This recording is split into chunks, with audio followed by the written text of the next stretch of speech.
there is definitely a myth that calcium is the main mineral that you need for osteoporosis to strengthen your bones. And unfortunately, so many menopausal women are just downing like over 1,000 milligrams of calcium. Of course, it's in the wrong form. It's in an elemental form called calcium carbonate, which is basically limestone. You'd be better off chewing on the cement out there. But the point is that somehow we have in our minds that if we take this calcium, we'll prevent osteoporosis. And it's absolutely not true.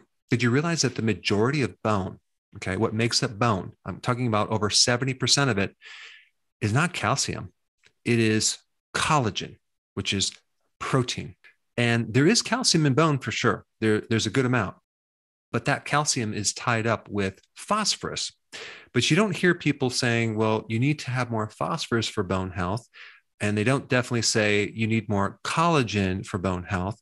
It's mainly calcium. In some pretty hardcore research and studies, I'm going to put the links down below, people that take calcium do not prevent fractures. There is strong evidence that if you take calcium in supplement forms, this can increase your risk of cardiovascular accidents. So if calcium is not the main mineral that builds bone to prevent osteoporosis, what is? Well, it's a combination of many things. Since bone is made out of protein, and that protein is activated by various minerals and trace minerals like cobalt, manganese, magnesium, and phosphorus, and many other minerals, making sure you have all of the trace minerals in the diet is going to help you. You also need vitamins. Vitamins help transport these minerals. And the most important vitamin for bone health is vitamin D and vitamin K2. They both work together by making calcium available to make bone, as well as to help deliver the calcium that's in the blood from the absorption of the intestine directly to the bone. That's vitamin K2. So you need vitamin D3 and K2 to build bone. Other factors relate to hormones. If you're deficient in estrogen, for example, that can lead to osteoporosis, or if you have too much cortisol. Really, to build bone, you just need to focus on creating a healthy body, because it's not just one thing. It's the whole package. People that have bone loss have an underlying metabolic problem that does not just focus on one loss of one mineral. It's not that you're just losing calcium and that's why you have osteoporosis. That is just a total myth. Now, the question is, since we're talking about calcium, what would be the best source of calcium to support one part of this puzzle to strengthen your bone? Should you do more plant-based? Should you do more dairy? The bioavailability of calcium in dairy is definitely better than plants. One reason is because some plants, like spinach, for example, and Swiss chard, has a very potent inhibitor of calcium called oxalates. And so oxalates block the absorption of calcium. Beans are high in oxalates. Almonds are high in oxalates. Eggplant and beets. Did I mention beets are high in oxalates? So a combination of plants and dairy, I think, would be good to help support calcium. But as far as dairy goes, raw milk cheese is a good source of bioavailable calcium. Now, it's more difficult to find raw milk cheese in the US. If I'm correct, I think you have to buy this cheese that's over 60 days. And there's certain other regulations. But in Europe, you can find raw cheese all over the place. But this raw cheese supports the calcium complex. It supports the collagen, the protein, and other minerals, and probiotics as well. And since we're on the topic of calcium, what are some of the problems when you become deficient in calcium? Well, I'm going to go through them, but I do want to mention, if you get your calcium tested in the blood, your serum calcium, that doesn't necessarily tell you about the free available calcium.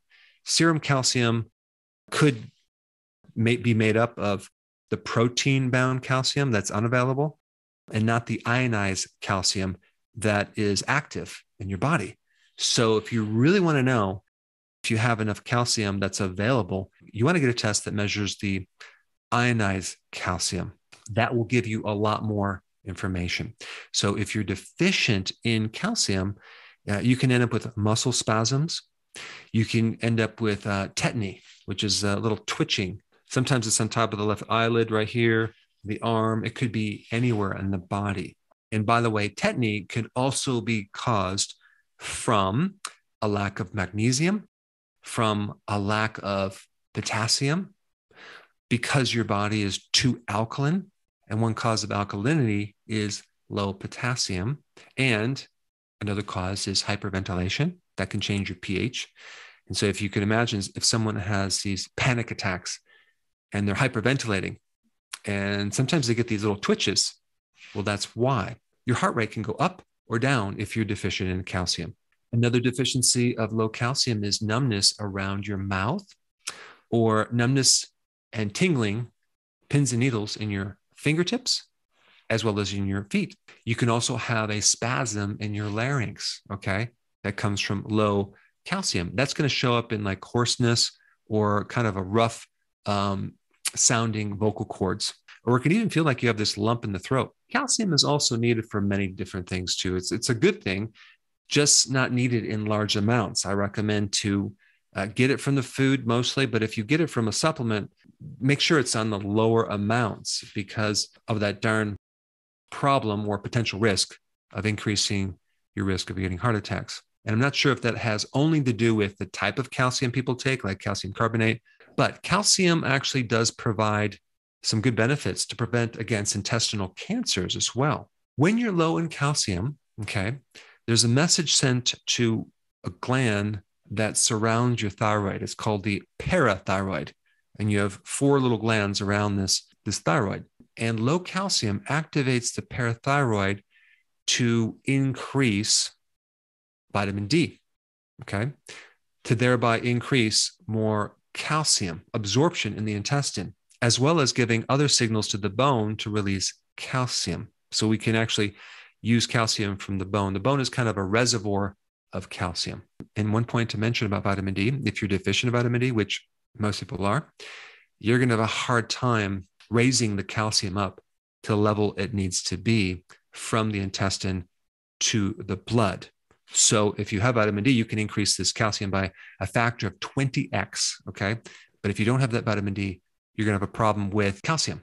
Another thing that's needed with this absorption of calcium is magnesium, which is another factor. A lot of people are deficient in magnesium. So if you don't have enough magnesium, you're not going to be able to have the levels of calcium that you need. Other factors are involved in calcium as well. For example, if you consume an excessive amount of protein, that can create some loss of calcium. But again, if you're taking enough calcium in, it's not anything to be worried about. But I just want to point it out that there are things that tend to cause a loss of calcium. And that would be excessive amount of protein. That would be excessive amount of sodium. Okay. And I'm not telling you to cut down your sodium. I'm just kind of giving you the relationship between these two minerals. Another thing is if you drink a lot of coffee or caffeine in excessive amounts can deplete your calcium. Also, if you are exposed to a lot of phosphorus, you can lose calcium from the bone. Now, where do you get phosphorus from? Well, it's actually in animal meats, but it's also in soft drinks. These people that are drinking all these sodas all day long, boy, they're just depleting the calcium left and right. Also, if you have refined sugar, that can also deplete your calcium levels. Anyway, I wanted to bring up your awareness on this relationship between calcium and your bones and make sure you had all the information. And this is another reason why you should just eat healthy to create strong bones. Since we're on this topic of calcium, and I did mention this thing called oxalates, you should definitely check out my video on oxalates if you haven't already seen it. And I'll put it up right here.